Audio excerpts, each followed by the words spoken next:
Ma'rifat istar ko'ngil, adabiy eshittirishi. Hamza Hakimzoda she'rlari. Hamza Hakimzoda siymosida, Ashurali Bolqizoda. Erk quyoshi, chiqib erklik quyoshi, tindi mazlum ko'z yoshi.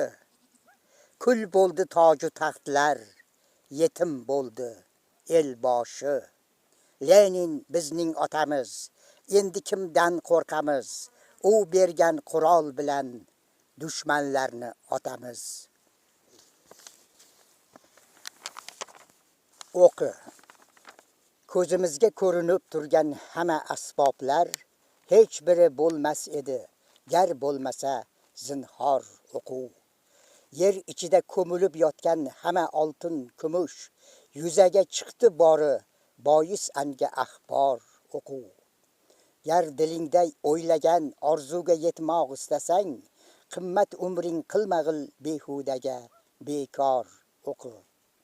Qo'y o'yin sayru tamoshoni g'animat yoshliging, shum fe'llardan o'zingni aylagil bezor o'qi.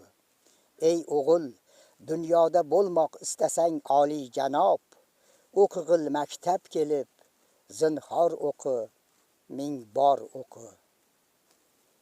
Kitob. Har ko'ngilning orzusi shul erur obi hayot. Qadrini bilgan kishiga shubhasiz jondir kitob. Har murodning boshidur, har muddaoning gavhari, har marazlarning shifosi, ya'ni Luqmondir kitob. Ko'zning nuri, dil huzuri, dillarning darmonidir. Har qorong'u dilga go'yo mohtobondir kitob.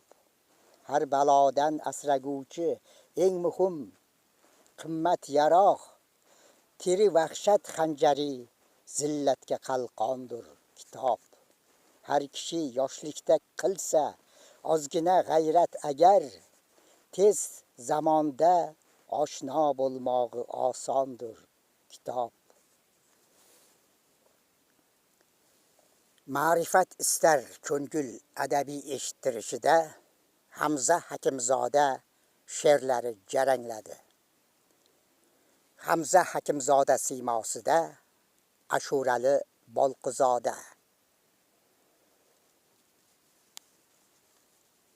E'tiborlaringiz uchun rahmat. 2026-yil 23 avgust